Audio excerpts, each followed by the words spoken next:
will go there. And the only thing I ask is if you go there, kind of stay involved with the chat if you can. Yeah, that looks better,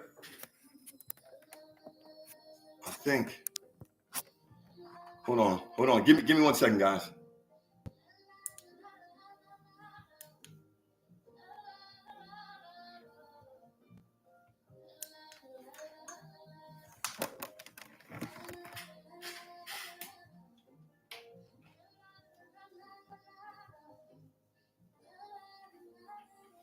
Is that better? Why does that look still like glossy or something? Talk to me. Go there, Renee. Please go there. Appreciate you. I'm glowing like I got the glow. Let me stop.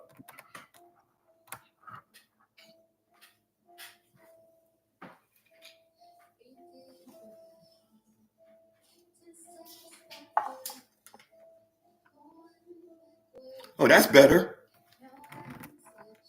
Yeah, that's better. Yeah, that's better. All right, so what we'll do is we'll take a few minutes, and what I've been doing is what's up, Terry? What I've been doing is I'm on YouTube as well as TikTok right now. So I appreciate everybody that's tuning in. If you're in YouTube, go down through the chat and put your comments in the chat.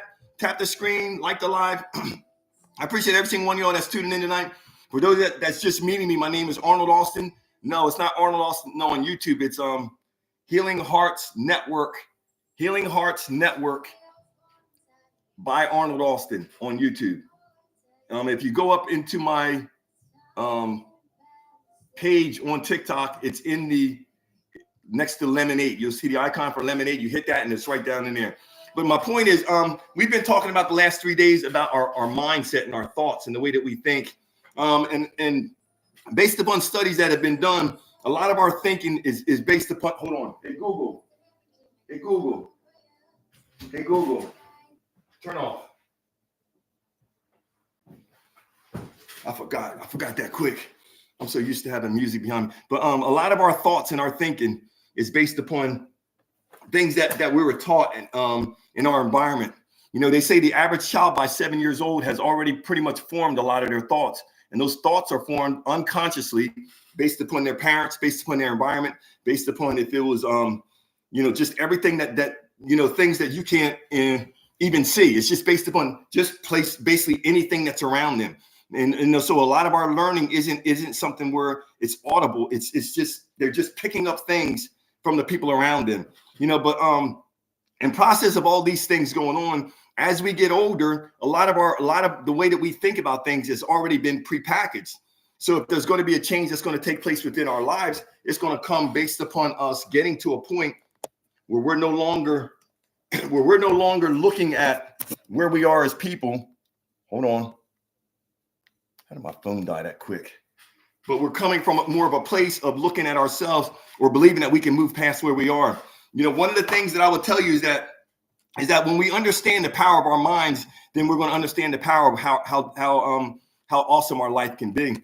Because there's a biblical verse that says, as a man thinks in his heart, so is he. But then, and that's saying man, it's not saying just males, it's saying humankind. As we start thinking and as the thoughts are in our hearts, that's how our lives are going to look. Our lives are going to look like the way that we think.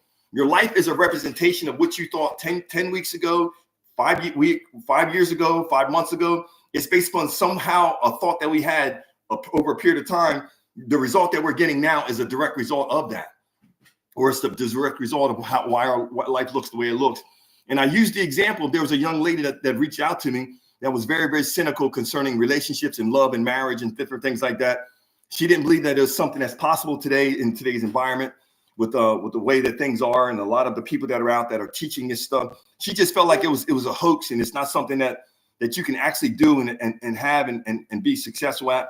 And the thing that I was trying to encourage her is that, just because you've gone through these experiences, it does not mean that is the end result of all that will happen and all that's going to happen. And basically, I was trying to share with her is the same thing that I've shared with many that have watched my TikToks is that if you go through these processes of heartbreak and loss and grief, then what happens with some people because of the decisions that they make is that they no longer have their hearts open enough, and in a place where they can receive the love of other people, or believe that they can love someone else. So when I can't think of who it was, when the person asked me the question in the chat on TikTok, they were asking about, at a certain age, should you still be considering love? Yes. The more I think about it, of course, because love and relationships and community and all these things all this stuff is an important part of our lives. It's part of what makes us who we are. Having other people, I was talking to a friend of mine, and she was talking about how important community was and how important it is to have people that you consider family, because sometimes your real family aren't really there for you.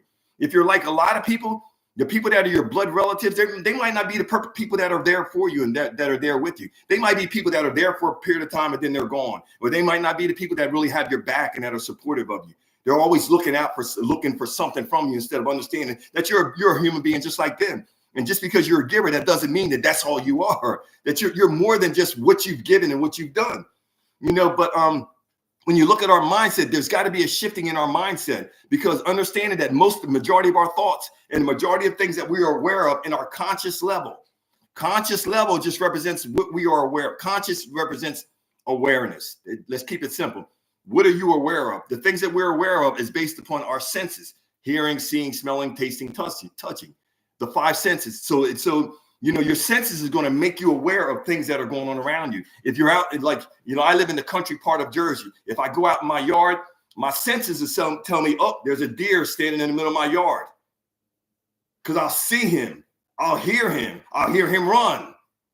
So this is part of what I'm saying. Based upon where you are, your senses, and see, this stuff was more important, back in the day, because, you had to be aware of these wild animals and things like that when you were living in those in that type of world, in that type of society. But now the life is a little bit different.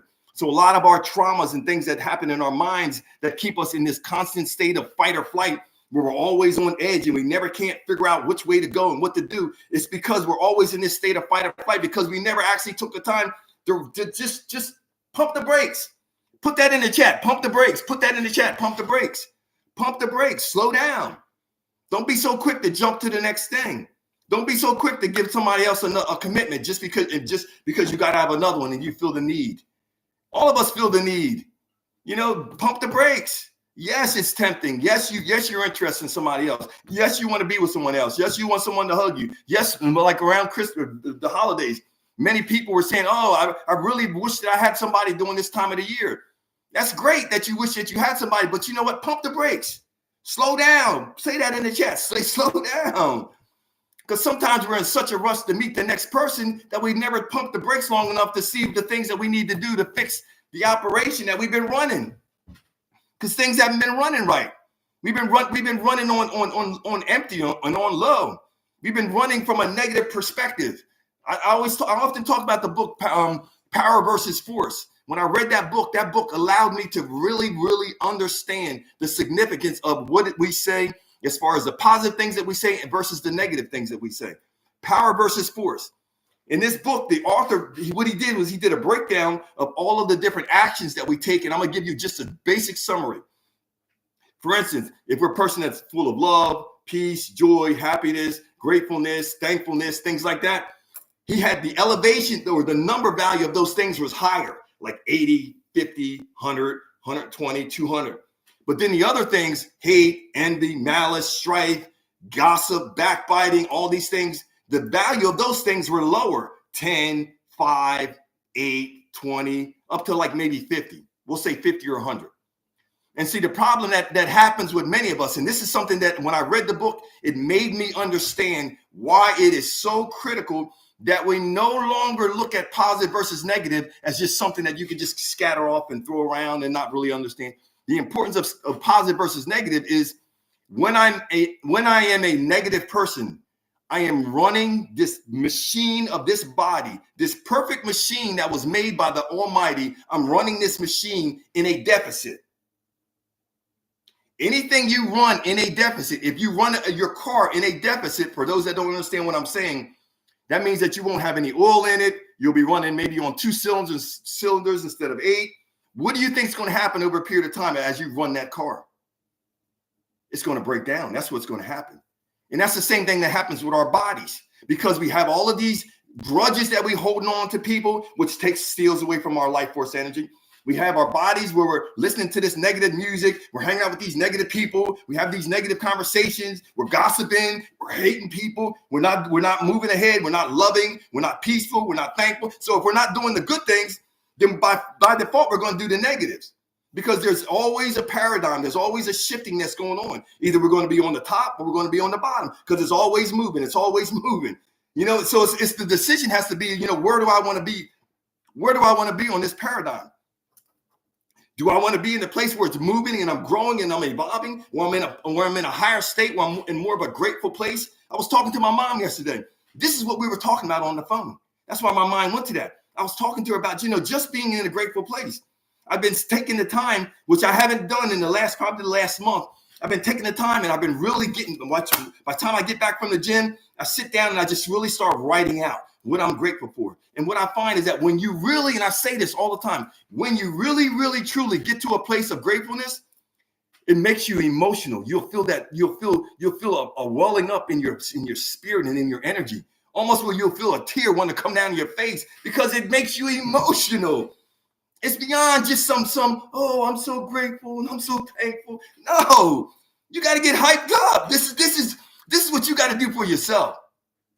This ain't not what you got to do for somebody else. This is what you have to encourage yourself, because you're going to have your ups and downs. You're going to have days that are good, days that are bad. This is why I'm tying this into your healing. Your healing is critical, but your emotional state in the process of it is even more important. Are you going to come from a place where you're going to keep your energy up where it needs to be, that you can have and go through those dips, where you can go through them hard times and those hard days, and you can still keep a smile on your face, where you can still keep seeing that there's something that you can be grateful for? Because we have something to be grateful for. There are others, and I don't like to use this, but the reality is that there are others that are probably in worse condition than us. But that shouldn't be the criteria of why we're grateful. To me, the criteria of why I should be grateful is just because. That's the reason why. Just because. Put that in the chat. Just because. I don't need a reason. I'm in my 50s. I'm totally and completely healthy. That's a reason to be grateful. I have friends of mine that have had heart attacks, high blood pressure, diabetes. They got this going on. They got that going on. They got all these things going on. But for whatever reason, I'm blessed. And maybe it's and I can say it's because of what I've eaten and because I've exercised. But no, I'm believing it's because of the blessings that the Creator has allowed me to have in my life. Longevity runs in my family, but I just believe that it's part of the blessing. Put that in the chat. Just because. Put that in the chat. Just because. TikTok, put that in the chat. Just because. You don't need a reason. You don't need a reason to be grateful.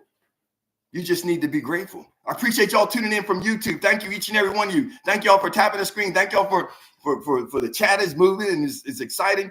But a lot of times when you look at it, when we're making these decisions that are taking place in our lives, the conscious decisions that we're making from our the decision that we're making from a place of our conscious minds, from our conscious level.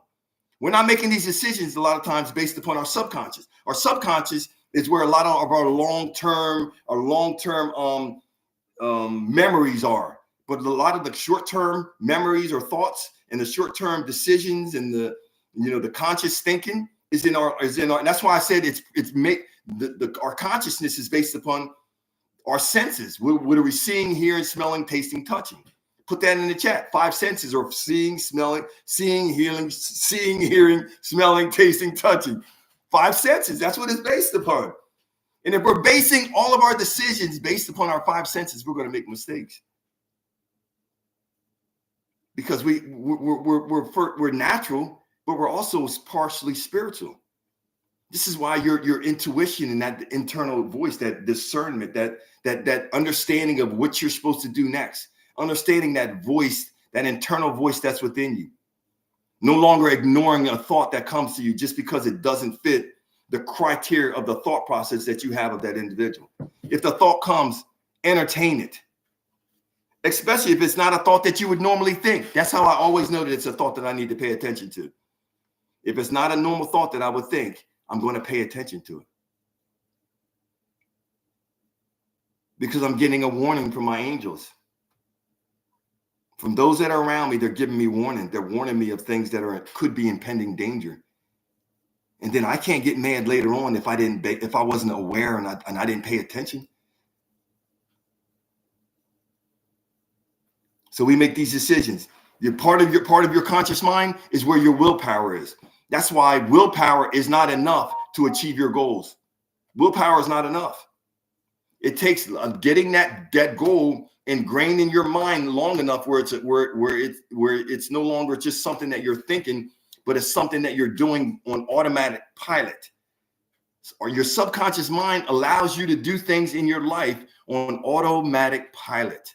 And if you don't know what and that's basically all that is, it's a process. Like I said, I was talking about it the other day. I said, it's just a process of retraining our minds, understanding the most valuable times of retraining our subconscious part of our mind is as you're drifting off to sleep and as you're first waking up. Those are the most two opportune times, or when you're in meditative states. So there's times throughout the day that we can put ourselves in meditative states. This is why I talk about meditation. Meditation is also important because you have to get back to a place of regulating your nervous system. If you've come through trauma in a relationship, which I'm a certified trauma coach, you got to regulate your nervous system because your nervous system is all jacked up because you dealt with a person that was chaotic and crazy. And so you got to get back to a center, back to a place of normality. And part of that is through your meditations. I often say that when you tie prayer into meditation, that was the equation for me. That was like 7-3-21. That was like 7-7-7, 93-11. That was like the combination. If you know what I'm talking about when I say 7-7-7, 93-11, put that in the chat, y'all, because I want this chat movement. 7-7-7, 93-11. But what's up, Fatima? So my point was, you're going to go through a point throughout your process where you're going to start understanding. And as you start understanding, Renee, you are so funny. You're going to understand the importance of your subconscious, because when you train your subconscious, now I don't have to make myself go to the gym. I don't have to make myself eat certain things as far as my diet is concerned. I don't have to force myself to fast. I don't have to force myself to do certain things because I've trained my subconscious to do the things that I don't want to do. I was in the shower the other day, last week. I'm in the shower, cleaned up, and the thought hit me, go on a fast. And I was like, no. That's the first thing I said is no. And then I'm sitting there in the water for a little bit longer. And the next thing I said is, I know I got to do this. Now, why am I fighting this? I know I got to do this. And so I said, okay, well, let me at least eat something. So what I did was I came out here and I warmed up my food. And I ate something, drank me a little bit of something, cleaned myself up. And, I just consecrated for that day, 24 hours, no water, no nothing. And the point that I made with that little story, which is a true story, was that, my initial thought was, man, oh, no, I don't need to do that. I'll just drink some water. I won't eat anything today. I started making these little excuses. And again, because my mind is trained, because I know when I'm being directed spiritually to do something versus not do something. So when it said do it, I said, you know what? I need to do it because there's something that I need to break, or there's something that's being shifted or moved in my favor. And by being obedient and being submissive to what I need to do, then I'm going to get the result that I want. So I did it. It didn't kill me. I'm still alive, right? So that's my point. So we've been on Facebook for almost 20 minutes. So I appreciate y'all tuning in. But my point with all of this is that when we can get to a place of changing our mindset, changing our thought process, those that are that are watching this live, that are coming from a religious or spiritual background, you're taught in the word to renew your mind daily. That's part of why are you taught to renew your mind? Because there's a process of always continuing to fill your mind with the information that you need every single day, so that is the first and most prominent thought in your mind about the things that you need to do to be righteous, and the things that you need to do to be holy, and the things that, the things that you need to do to be in alignment. I'm going to end this on TikTok, on YouTube, and I'm just going to go right back to TikTok.